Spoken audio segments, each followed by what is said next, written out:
Hi guys, James at Rampant Lion Reviews again for you today with another beer review. For this one we are going to head over to the US once again, and this is yet another of the beers that I brought back with me from my recent trip over to the US, and this is a very highly regarded brewery from the Chicago area. In fact, this is my second review that I've done from these guys. The last beer I did was a blueberry Weiss beer, a blueberry Berliner Weiss perhaps if I remember correctly, and that was very, very good, so I'm looking forward to trying something that's a little bit more kind of straight up if you like. So for this review we are going to go to the Acre Beer Company and we're going to have a taste of the Galactic Double Daisy Cutter today, which they're saying is a double pale ale coming in at 8% ABV. Now I know that this beer is a New England style beer, and I'm guessing with this one, since it is 8% and they're saying it's a double pale ale, I'm wondering if they're using the pale ale hop to malt ratio in this one, but they've just kind of amped up the alcohol a little bit, because I do know that they say it's a double pale ale rather than a double IPA, this one. So that's an interesting point we have to note about this beer, in fact, so we'll keep an eye on that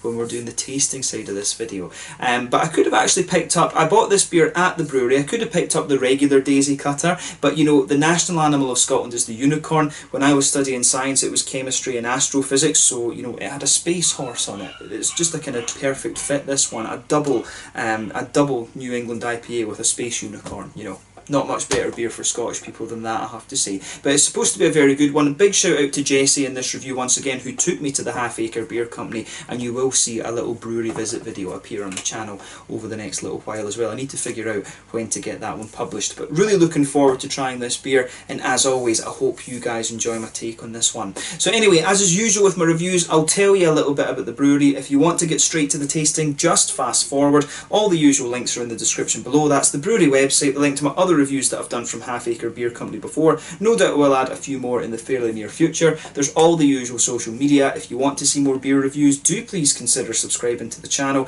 The whole channel of course has a geography based tagging system, so you can go into the homepage and search for beer based on country, city, state, county, prefecture, whatever it is you're interested in. Do check out the playlists of beers from different countries. There is one there for all the American beers that I've reviewed for you. That's constantly being added to, and as always, please do get in touch and let me know some of the other beers and breweries that you guys would like to see me review. It's always great to hear from you guys that are watching the videos, and the support that you show the channel is hugely appreciated. So anyway, to tell you a little bit about Acre Beer Company, then on to my brewery notes quickly. So Acre Beer Company, as I mentioned to you earlier, are based in Chicago in Illinois, and they were founded back in 2006 by Gabriel Magliaro, and he was joined early on by Matt Gallagher. So Gabriel is originally from New Jersey. He lived in Pennsylvania for a while and then in Colorado, where apparently he studied glass blowing of all things. That's one of the more unusual careers I've heard come out of the precursor careers to going into the brewing industry. Glass blowing, first time. But this was where he really began to encounter craft beer in Colorado, and he fell in love with brewing culture. He was apparently quite a well-known figure around Avery Brewing Company, and really liked the way they just would swap beers and just sit around and drink beers together. That was what he really wanted to do. But he'd moved to Chicago in 2011 to study at the School of Art Institute, where he was on the visual communication program, and this is one of the reasons why the Acre Beer Company's branding, if you like, their artwork and stuff, is regarded as being kind of so impressive, and it's so widely liked, if you like. You know, he's got this great background in artwork. Matt, on the other hand, also grew up in New Jersey, and he lived in Colorado for a number of years, and he came from a background in studying engineering. He's the head brewer of the company now, but it wasn't until they actually moved to Chicago that they met each other. These guys had been very, very close together without knowing each other until they actually got to Chicago. But initially this brewery was set up in a spare bedroom in Chicago, but the brewery office was originally located in Chicago, and the recipes for the beers were developed there. But it was the brewing itself actually took place at the Sand Creek Brewery in Black River Falls in Wisconsin. They released their first beer, which was the Acre Lager, back in 2007, and much of the early production was actually focused on producing lager beers. In March of 2009 they began production at their own brewery in Lincoln Avenue in North Center neighbourhood in Chicago, which was equipped with the old brewing equipment that they bought from Ska Brewing in Durango down in Colorado. And over the coming years the brewery continued to grow in popularity, and they opened a tap room adjacent to the brewhouse in 2012. In 2015 they expanded and opened a second brewhouse on Balmoral Avenue, which was about a mile or so away from the brewery, and later in 2016 they added a kitchen to their tap room at the Lincoln Avenue facility as well. As of July 2019, when I'm filming this review, they've produced around 475 different types of beer, and they're producing somewhere in the region of 50,000 hectolitres of beer per year, which, if I remember correctly, that was around forget, is it 40,000 US barrels? Something like that for those of you watching over in America. But yeah, one of the breweries that are very well known to people from Chicago, not as well known over here in Europe. You know, the one that's really, probably the Chicago brewery that's best known over here, other than Lagunitas, would be Pipeworks Brewing Company. And of course everyone knows Three Floyds, although technically they're over the border in Indiana. But this is one of the ones that I, as I gather, is, from what Jesse told me, as being one of the really well established and older craft breweries in Chicago, in fact. So it's really cool to be able to sit down and review another one of their beers for you here on the channel. But yeah, that's all you really need to know about Half Acre Beer Company for the moment. If you want to learn a little bit more, of course, you can check out the brewery website. You can follow them on Facebook and Instagram and things like that, and that'll keep you up to date with all the latest goings on there. But yeah, let's get on to the actual tasting of this beer itself then. We can get rid of the brewery notes. So just to let you have a little look at the artwork on this one before we open it up, as you can see, there is the magnificent Space Horse. I really do have to compliment them on the artwork here. It really is very nice. There's the Half Acre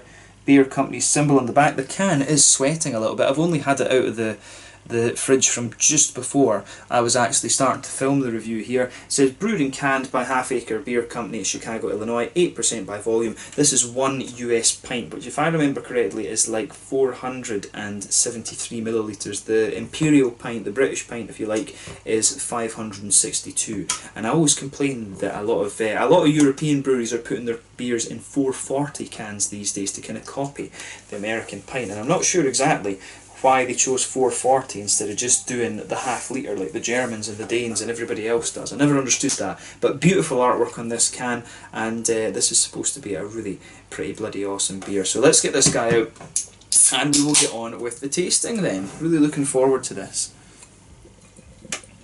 Oh, this looks good. I'm going to be able to get the full can in this one because this is a nice half-litre glass. We'll just take care of the head for the moment though. But this looks lovely. So I think I might have told you a lie at the start of this video then. This one definitely looks a little bit more West Coast. I think I did say that this was a New England style, a New England beer. I do remember the original Daisy Cutter now being a little bit more hazy actually, so I do apologise. I think I've told you a little bit of a lie with this beer. This one looks as if it's going to be more of a West Coast beer, but if I hold this up to the light, it's a lovely rich kind of orangey amber colour there. You can see there's a solid finger and a half of a frothy kind of creamy coloured head on this one. Some lovely hoppy notes coming out of this one incidentally. Like I said, this one is supposed to highlight the Galaxy hops, although I suspect there's a little bit of orange coming out of this one too, which is kind of interesting. The head, like I say, is nice and creamy. If I put my fingers behind the glass, you can see there is a degree of haze to this beer, but by no means, this definitely doesn't look like it's a New England beer. One or two big bubbles sticking towards the side of the glass, and a few little ones just heading up towards the bottom of that head there. But overall, it does look really nice, as I said, and the mistake I made at the start of the video was by saying, I think I said that this one was a New England style beer, this one, rather than a West Coast. So we'll see how we get on. But anyway, let's take a look at the aroma and just see how we get on with this beer.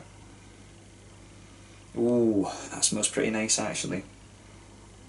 So to me, straight away with this one, you're going to get a nice sort of passion fruity note out of this one, and that's straight up out of the Galaxy. There's a little bit of a pineapple-y quality in there, which is one of the complexities that you can sometimes get from Galaxy, and I think that's the reason they called it Galactic. But in my mind, there's a little bit of an orangey quality in there as well, which could be like Amarillo or Mosaic. If it's Amarillo, it's going to give you a little bit more of an oily orange. If it's Mosaic, it's going to give you a little bit of a tangerine-y, more juicy quality. And to me, it's difficult to tell with this one actually, because it does have a little bit of an oily quality and it does have a little bit of that juicier tangerine note. So it's quite difficult to tell on this one. But definitely some nice big passion fruity notes. Definitely a nice little bit of a pineapple-y quality, which, as I say, one of the complexities you can expect from Galaxy in this one. To me, this beer in its aroma comes across as very straight up. On the floral side of things, or the green side of things I should say, this beer definitely leans towards the floral side of the spectrum, although there is a little bit of a kind of grassy quality in there and some little earthiness as well, which again is something that's making me think maybe there's a little touch of Mosaic in here, although like I said, this beer is supposed to be Galaxy forward. On the malty side of things, definitely a little bit of a biscuity caramelly note in there. You can pick up some sort of white bready notes. I don't know if there is a little touch of kind of white bready quality, but to me very biscuity, very slightly caramelly, little touch toasty, and yeah, a few other things kind of going on in there as well. Maybe, yeah, just the biscuitiness and the earthiness, the little touch of earthiness that this beer has, comes across really nicely. In terms of its aroma, to me this really does strike me as a kind of West Coast beer, this one, its appearance as well, so I feel bad about that mistake I made at the start of the video by saying it was a New England beer. But yeah, you know, as I always say, take a little bit of time and enjoy the aroma of this one. Overall, I would describe this beer as having a good little touch of malty presence to it, but having a nice juicy, oily, fruity quality as well. That's where we are on the spectrum with this beer. But this one is the Galactic Double Daisy Cutter, a double pale ale apparently, coming in at 8% ABV from the Half Acre Beer Company in Chicago in Illinois. Let's get stuck into this one. Big shout out to Jesse once again for making this review possible. Slàinte, Skål, Kampai.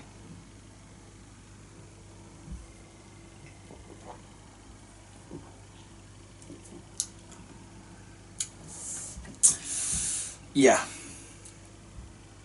that's a really, really bloody good beer, this one. Big thumbs up to the guys at Half Acre for this one. They've pulled off something really, really quite nice here.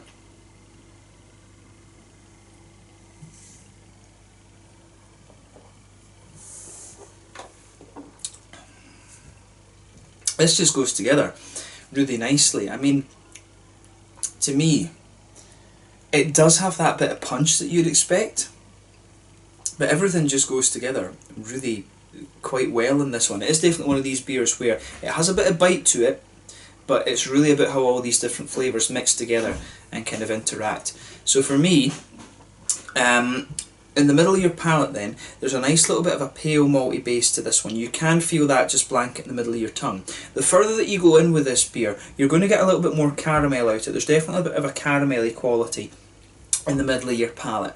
As you move further out from the centre of the palate, it starts to get a little touch more biscuity in things, which is really nice actually. As I say, I like how this goes together, and there's almost just a little touch of a very slightly toasty quality to the brown sugars in this one, but it's really nice how this one goes together. This is definitely a West Coast type IPA, this one. I said we'd talk about it being a double pale ale rather than a double IPA, if that makes sense. And to me, the malty presence is that if you had a double IPA, you'd expect the malty presence to be really quite prominent in this one, but in fairness, the hoppy presence in this one, it's not quite as big as as it would be if it's a double IPA. The hop, as I say, pale ales, IPAs, double IPAs, barley wines, they're all related by the hop to malt ratio, and I think what they've done here is calculated this one to be higher in alcohol and to maintain that hop to malt ratio that you would use for a pale ale,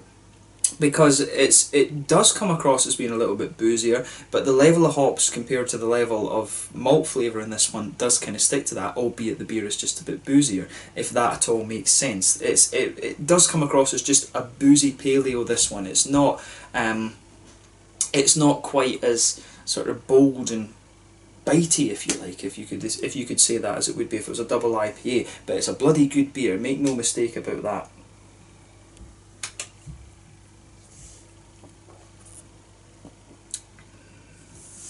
Yeah, I like this one. I certainly wouldn't hesitate to drink this again. I really need to get the original Daisy Cutter and try and get a review of that in as well, but to me, this is a really, really, really nice beer.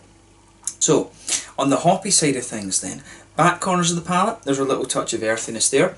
As you come further forward from that, you start to get the more floral aromatic qualities around the front corners of the palate. It does have a good bit of bite to it in that sense. The IBUs are maybe around, I want to say they're maybe around 50ish, maybe 60, yeah, about 50 in this one I'd say. I don't think it's quite as high as 60. But as you go round the front curve of the palate, it just becomes that little bit lighter and more grassy, and then behind the front curve of the tongue, of course, that's where you get that little oily bubble where those juicy, fruity esters start to push their way out of the beer.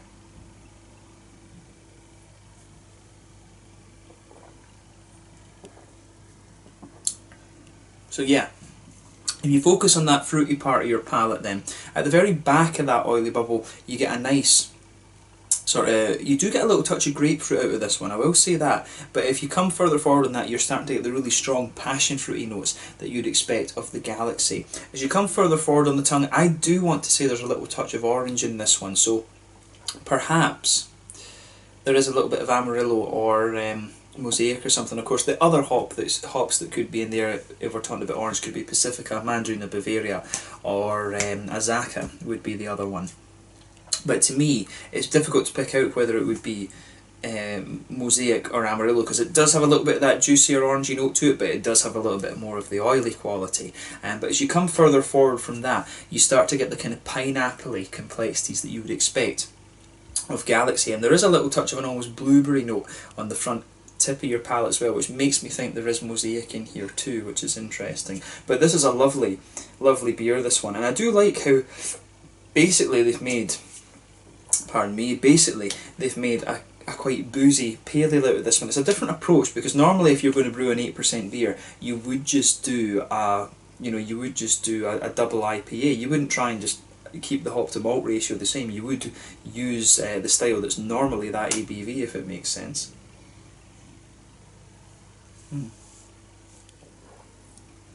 But I really like how this one goes together. I mean, for me, it's not one of the more kind of bold beers, if you like, but it's really well crafted, it's really well balanced in my mind, and that's what really makes this one stand out, and there's nothing wrong with that. If you can get the flavours blending together right, you know, that's definitely a very good approach to take to your beers, in my opinion. I've said quite a long time I've been missing my West Coast IPAs and pale ales and stuff like that, because everyone seems to be doing the New England ones these days. Not that there's anything wrong with them, of course, but I do miss a good kind of old school West Coast IPA, I have to admit. So yeah, lovely beer this one, and definitely worth trying if you get the chance. So, in terms of the mouthfeel then, I would describe this beer as being quite mid-bodied. The carbonation is very smooth on this one. It leans towards the oily side of things in terms of its overall mouthfeel. Hoppy bitterness to this one is quite nice. It's probably sitting around the 50 IBU mark, I would think. Could be 60 at a push, but I'm more inclined to say it's 50. The malt base is nice and smooth, but it becomes a little bit sweeter the further you go into the beer, and it does have that nice oily, fruity quality to it as well, which is really, really nice. So overall, a lovely beer, this one. Very, very well balanced. A solid West Coast double pale ale, this one, if you like. But although if you did try this, you'd maybe think that it's either just quite a strong IPA. I don't think you would, if I blind tasted this one, I would think it was a double IPA. I would probably think this is quite a strong IPA, this one. So it's an interesting one, this, and it's cool to comment a little bit on it being a double pale ale rather than a double IPA as well. And I hope my explanations with regard to that have kind of made sense. They felt a little bit rambly, but a beautiful beer, and one that you definitely need to try if you're in Chicago. I really hope that I can review the original Daisy Cutter for you at some point over the next little while. I need to make a trip back to Chicago and try and visit a few of the other different breweries and things. But yeah, let's leave it at that for this one. This one is the Galactic Double Daisy Cutter from Acre Beer Company in North Central in Chicago and Illinois. Big shout out to Jesse again for this one, and thank you to you guys for watching. So once again, thank you for watching my beer reviews. Until the next time, please like, subscribe, share, all the usual YouTube stuff. Let me know your own thoughts on this beer in the comment section below. Let me know what your favourite beers are from Acre, and I'm sure we'll return to these guys at some point in the near future. Make sure you try this beer, and you will see some more American beers being reviewed over the next little while. Until the next time, slàinte just now, and I'll catch you guys later. Slàinte, skull.